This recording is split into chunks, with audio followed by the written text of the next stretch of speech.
2021년 10월 24일 주일 설교입니다. 설교 시리즈 43번입니다. 성경 말씀은 요한복음 5장 1절에서 18절까지입니다. 제목은 하나님께서 일하십니다. 입니다. 하나님께서 일하십니다. 하나님과 친밀한 관계를 유지하시는 분들은 하나님께서 우리를 통해 일하심을 깨닫게 됩니다. 예수님께서는 내 아버지께서 지금까지 일하시니 나도 일한다라는 고백을 하셨습니다. 하나님은 창조자시며 예수님은 창조의 대리자시며 또한 섭리의 대리자로서 지금도 일하시고 계십니다. 하나님께서는 지금까지 일하시고 우리들도 같이 일합니다. 이 말씀은 우리가 하나님을 떠나서 아무것도 할 수 없고 하나님은 우리를 떠나서 아무 일도 하시지 않으신다는 말씀입니다. 유대인들은 예수님께서 안식일을 범한 것과 자기를 하나님이라 함으로 하나님을 모독한 것이라 정죄하여 신성 모독죄로 결정적으로 예수님을 죽이려고 한 것이었습니다. 유대인들은 율법을 옹호한다는 핑계 아래 하나님의 아들을 죽이는 대역죄를 감행한 것입니다. 유대인들에게는 죽은 율법의 조문이 중요했고 예수님께서 베데스다 못의 38년 된 절망적인 환자를 고쳐주신 생명은 중요하게 생각하지 않았습니다. 오늘날 성도들이 성부와 성자와 성령의 생명적 교제에서 하나님께서 일하시고 계시는 통찰력을 가져야 합니다. 우리 안에 내재하시는 성령님의 역사에 동참하는 믿음의 순종이 필요합니다. 하나님을 사랑하는 것이 우리 속에 있으면 사람 관계의 영광을 구하지 아니합니다. 단지 하나님의 영광을 구하게 되는 것입니다. 유대인들이 모세를 통한 율법의 기록된 문서와 정보를 바로 믿었더라면 모세의 오경을 통해 나타나신 메시아에 관한 예언도 바로 믿게 되었을 것입니다. 요한복음 5장 24절 내 말을 듣고 또 나 보내신 이를 믿는 자는 영생을 얻었고 심판에 이르지 아니하나니 사망에서 생명으로 옮겼느니라 는 말씀과 같이 신자들은 미래에 있을 종말적 구원뿐만 아니라 현재 벌써 영원한 생명을 확보한 사실을 말씀하고 있습니다.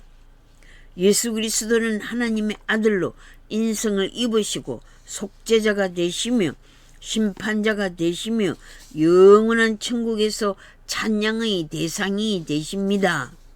하나님께서 아들에게 심판하는 권세를 주셨습니다. 여러분, 하나님의 말씀에 대하여 의심하지 마세요.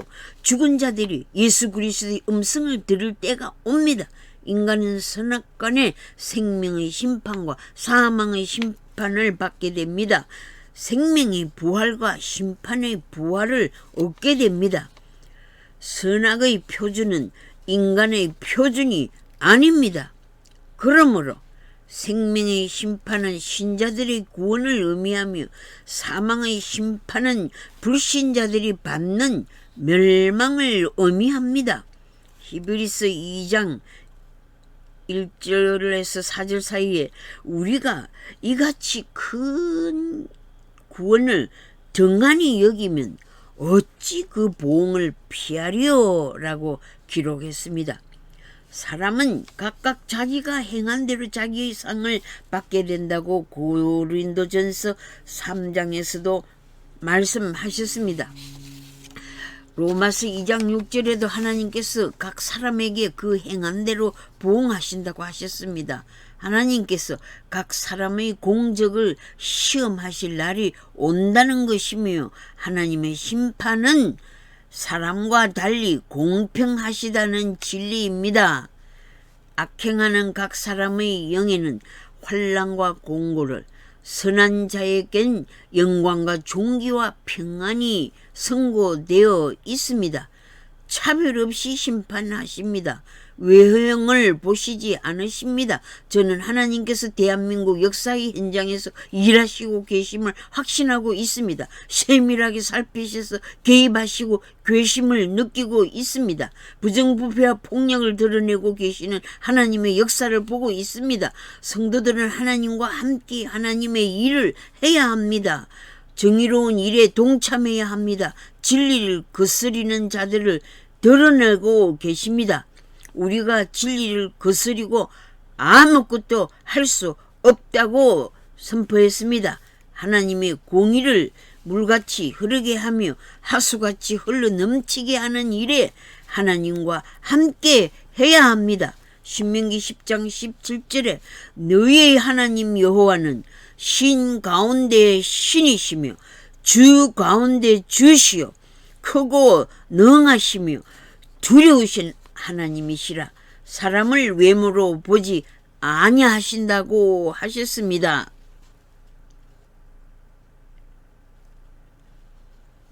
골로새서 3장 25절에 불의를 행하는 자는 불의의 보응을 받으리니 주는 사람을 외모로 취하심이 없느니라고 하셨습니다.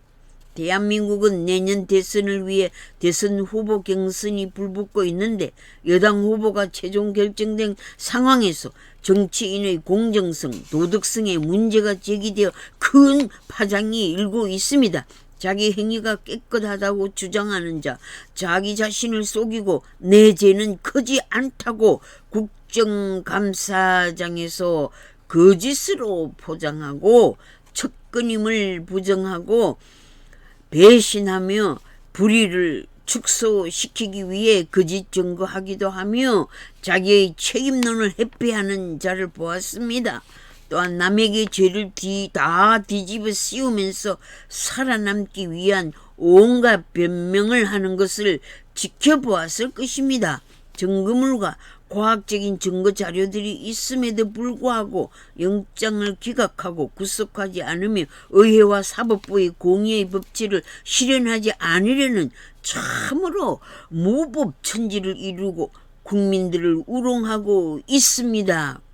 조폭과 연루된 범죄자를 여당은 대선 후보자로 어찌 선출합니까? 국민들의 판단보다 정치인들의 이념 정체성과 집단 판단력과 도덕성과 리더십의 타락을 보고 안타까워하지 않을 수 없습니다.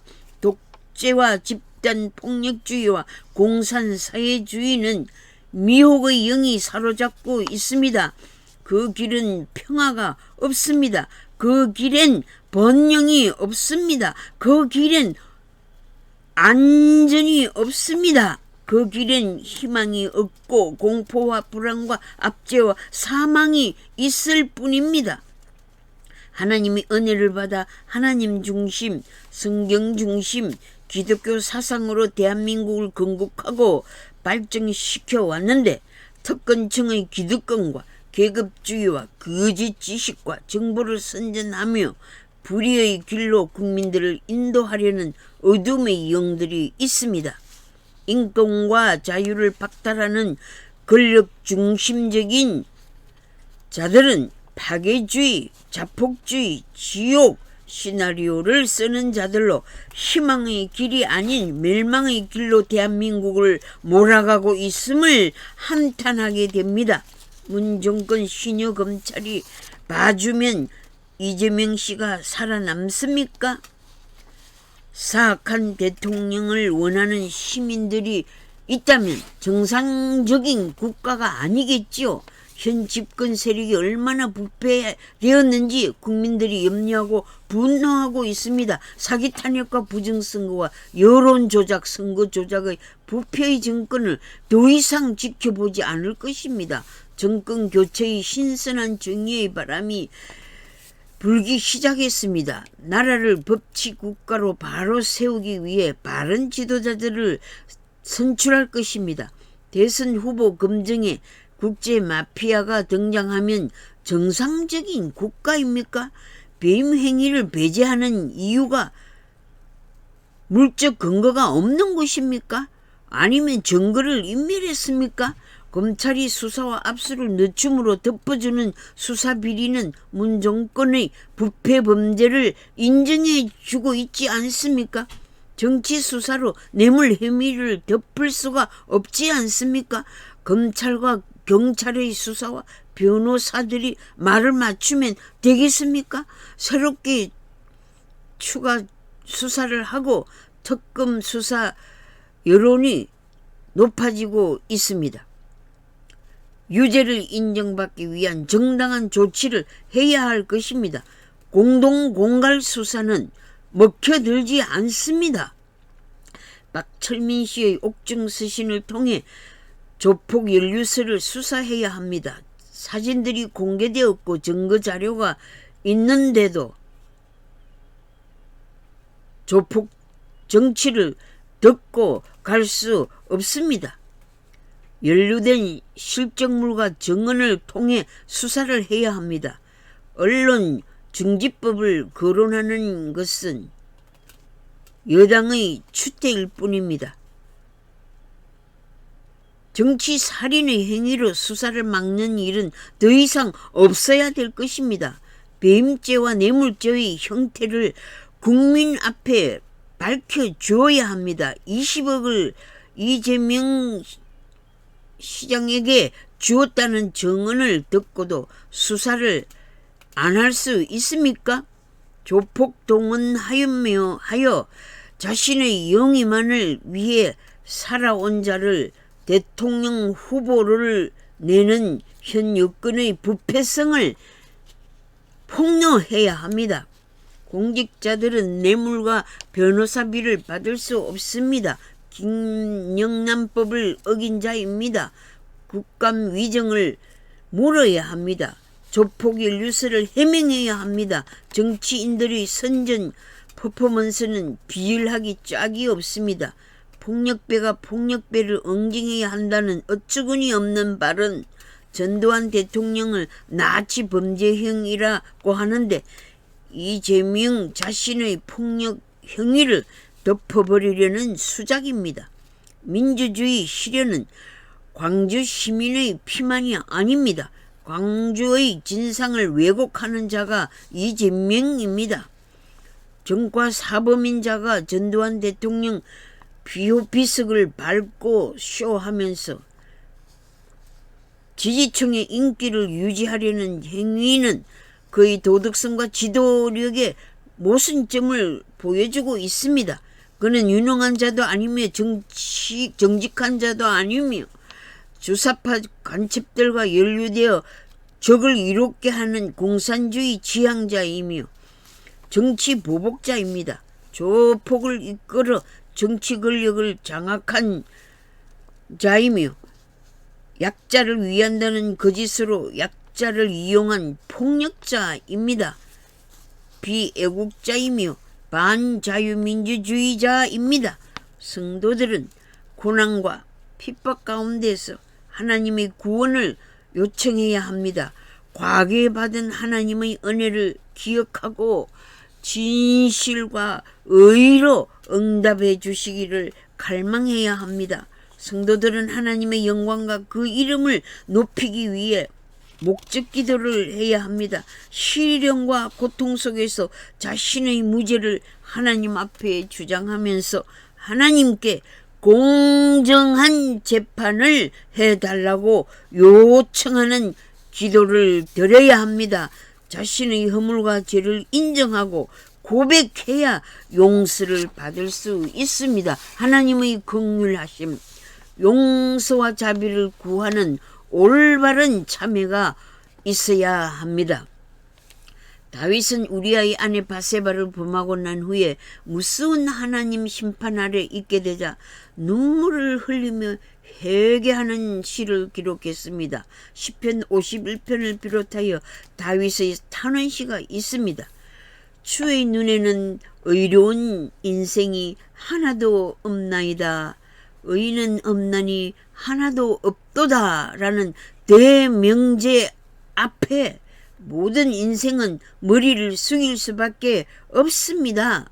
오로지 주의 인자한 말씀을 듣게 하소서. 내가 다닐 길을 알게 하소서. 여호와여, 나를 내 원수들에게서 건지소서. 나를 가르쳐 주의 뜻을 행하게 하소서. 주의 영은 선하시니 나를 공평한 땅에 인도하소서라고 다윗은 기도하였습니다. 내가 걸어가야 할 바른 길을 걷게 하옵소서라는 진실한 기도가 필요합니다. 많은 사람들이 자기의 죄를 감추어 법의 재판을 받지 않으려고 합니다. 정치 권력을 남용하여 사기 행각을 하여 자신의 이권을 챙긴 자들이 많이 있습니다. 배임과 뇌물의 액수가 수천억 단위로 사악한 부정부패의 정권을 청산해야 합니다. 사기 탄핵과 부정선거를 규탄하는 목소리를 외면하는 정권은 역사의 신이 살아있음을 알아야 합니다. 신이 죽은 것이 아니라 정치 권력자들의 양심이 죽은 것이 아닙니까? 하나님의 책망의 음성을 듣지 않으려고 귀를 막고 있습니까? 점점 더 권력의 욕망을 위해 자신의 밥상을 더럽히고 집안 후손을 죽이며 국민들을 죽이며 나라를 어둠의 세력에 넘기려고 합니까? 이런 자들을 위해 공의로 일하시는 하나님을 인정합시다. 38년 된 병든 자가 고침을 받고자 하는 의욕을 가졌기에 너는 낫고자 하느냐는 질문에 yes 라고 대답하면서 현실의 상황을 아뢰었습니다. 현실의 문제점을 예수님께 고했습니다. 물이 동할 때 나를 연못에 먼저 들어가도록 도와주는 자가 없습니다고 했습니다. 대한민국의 분단의 38선 병을 고침받기를 사모합시다. 문제점들을 기도하십시오. 국가의 병을 진단해 보세요. 영적 의사이신 예수님께 잘 우리들의 병을 아뢰시다. 각자가 내 병의 원인을 알기를 원합니다.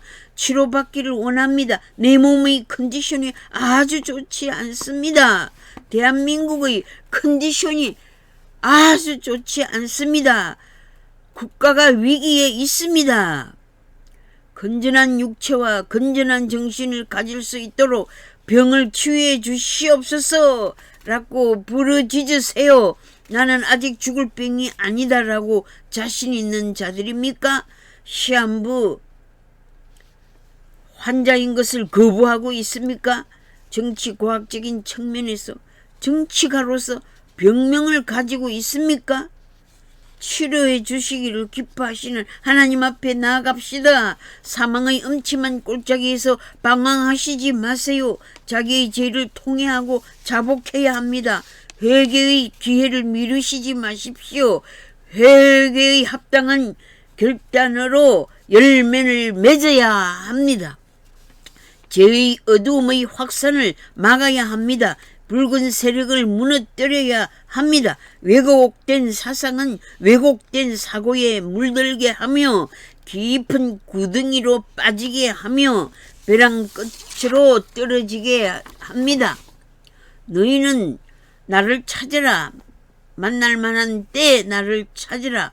기회를 놓치면 안 됩니다. 하나님께서 가까이 계실 때 하나님을 부르라고 하셨습니다. 내가 가장 어려울 때는 하나님을 찾을 때입니다. 하나님께 구원을 요청할 때입니다. 하나님은 우리를 만나주십니다. 우리를 찾아오십니다. 주여 도와주세요 라고 부르짖으세요. 하나님의 품 안에서 평안을 얻게 되실 것입니다. 소망의 삶을 누리게 되실 것입니다. 하나님의 목소리 듣기를 사모하세요. 걸어갈 참 길을 보여주실 것입니다. 진리와 의로 우리의 기도에 응답하십니다. 하나님의 공의의 보응 앞에 겸손하십시오. 하나님은 역사 속에서 일하십니다. 하나님의 섭리는 계속적으로 이루어 가십니다. 우리는 하나님과 함께 일하는 역사의 주인공들이 되어야 합니다. 오늘의 노동과 수고에 따라 우리들의 미래를 축복하십니다. 할 일이 없는 자를 축복하실까요? 열심히 자기 일을 찾아 창조적인 일감을 찾는 자를 축복하실까요? 우리의 발과 손으로 활동하는 일들이 하나님의 뜻을 이행하고 하나님을 기쁘시게 하는 일들이 되어야 합니다. 하나님께서 지금도 일하시기 때문에 나도 하나님과 함께 일한다는 정신으로 여러분들이 머무는 현장을 하나님의 일터로 만들어 가십시오.